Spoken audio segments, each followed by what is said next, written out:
The headmistress of a primary school hit the headlines this weekend after being suspended for suggesting on radio that some of her fellow teachers were sitting at home doing nothing in lockdown.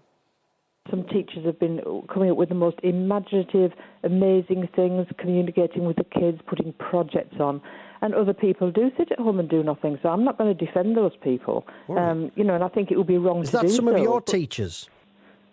Pardon? Is that some of your teachers as well? Yeah. Yes. Okay.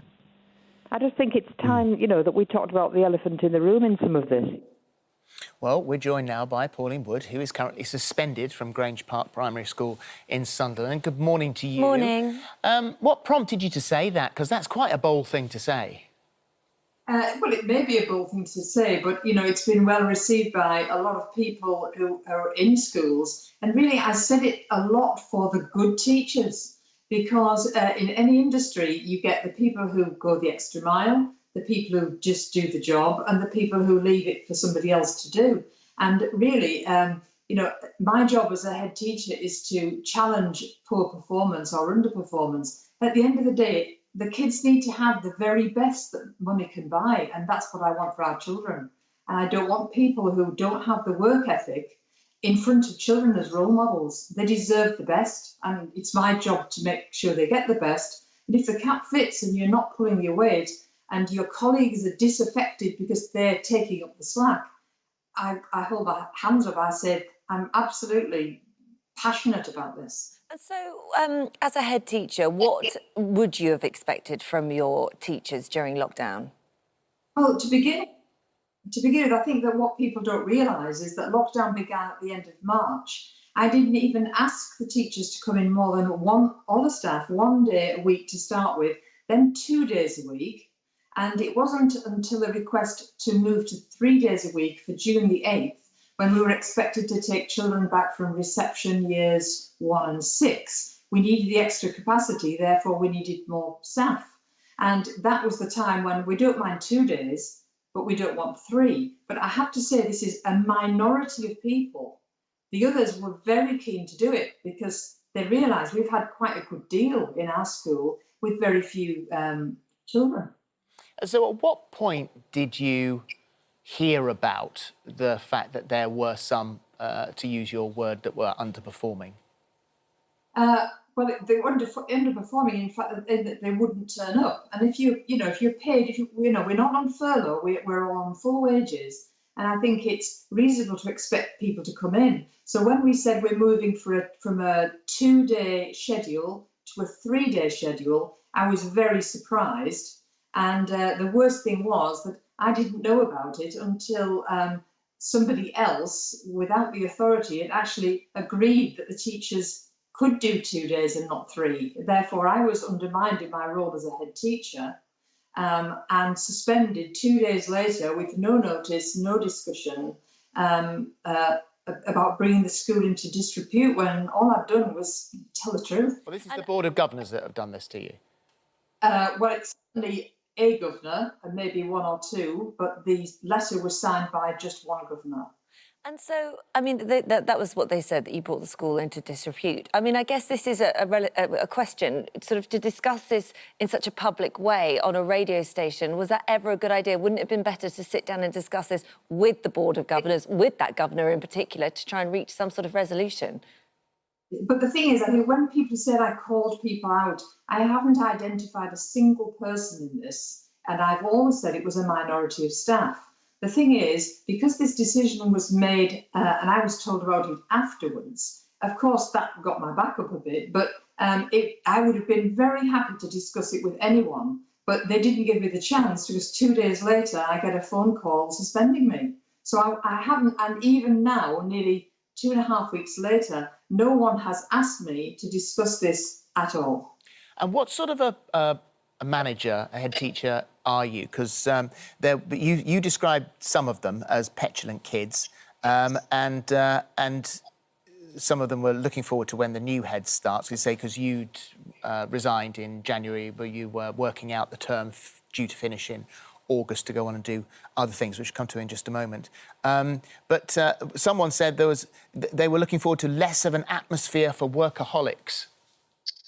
Well, the thing is, if you work in an outstanding school, or really any school, we don't need workaholics. So I think what the public don't realise is, I think that our teachers get quite a good deal. I mean, they are not expected to stay beyond 4:30. No one has an after-school club ever. They leave at 3:30 on a Friday. This is all I've set this up.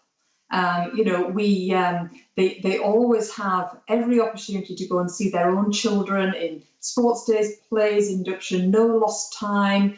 I do it willingly. Job share teachers are allowed to swap the beginning and the ends of weeks, so they can have a week of holiday at a time where it's cheaper by negotiation with their friends. They have facilities second to none. We have an excellent budget. I really quite miffed that the workaholics have been made out to be goody-goodies when they're just doing the job, because they do it for the children. And, I mean, doing it for the parents as well. I mean, as a parent myself, trying to homeschool is very, very difficult. A lot of parents, especially those that are working, are desperate for their kids to get back to school, to get some sort of normality back. What reaction have you had from the parents? Because it seems they would want their kids to be going back. Well, the thing is, because of my suspension, I'm not allowed to mix with or even contact parents, children, staff, or anybody else. So it's very difficult for me to find out. But having read things on Facebook and Twitter and in the press, the vibe I'm getting is that the parents are 100% behind me, because they do appreciate what I've done from the school, taking it in a deprived area from one of the worst performing in the authority to always in the top 10, and all the accolades. We've had 5 major accolades, and we've had over 100 schools visitors to see how we get the results that we get in an area like ours. And these are people from all over the country. So do you think that this is a nationwide issue? You say that some of the teachers have come up with the most imaginative ways not to put the time in. Is this countrywide? Well, I can't speak for anywhere else. I wouldn't have been able to in the past, but the messages of support I've had over the weekend from people in education, head teachers, and teachers who do go the extra mile and should be proud to be in the profession, they're saying it's about time somebody let the public know what it's really like. And as we said, you were due to finish in August. You're suspended now. You're on gardening leave, and so you won't get to say goodbye to the children, and you'll be off in a new career. What are you going to do? Well, I've been doing some public speaking, and obviously I've been speaking about our success to other local authorities and other schools up and down the country for the last few years. And each time I'm out for a day, I bring a fee back into the school, which is one of the reasons why the school has got plenty of money. And I'm leaving the school in a very good place for the school, but for myself, I just feel quite cheated that it looks like I'm leaving under a bit of a cloud just for speaking the truth and standing up for what a lot of people are thinking, parents, children and educators and good teachers, and I'm being denied the right to see my children. Well, it's a time now when, and as you've pointed out, the majority of teachers are prepared to put the work in, are incredible in the way they look after and treat our children. As you've pointed out, there are some that don't, and I suppose that's the same in any occupation. But we need our teachers now to step up and look after our kids, because this was research done at the University College in London. As few as 1 in 5 children have done none or very little schoolwork during lockdown. 2 million pupils have managed less than an hour's work a day. People spent on average 2.5 hours a day doing work. 7 out of 10 state school pupils have had 1 or no online classes each day. And so our kids, when they go back, they've lost a lot of time here. They have lost a lot of time, but one of the things that I found quite irritating was the very few children we had in for the first few weeks. Most children have a personalised plan, but some need more help than others, and they would normally be getting support in lessons. What a great time if you only have a class of 2 or 3 and you're only going in for 6 hours a day. Wouldn't that be a really good time to give those children some intense catch-up? Yeah, for sure. Thank you for joining us. We should just say we have got a right of reply from Grange Park and Sunderland Council. We contacted the school and the council for a response, and they said because of ongoing disciplinary matters, it would be inappropriate to comment. Thank you for joining us this morning. You're welcome. Thank you. Thank you very much.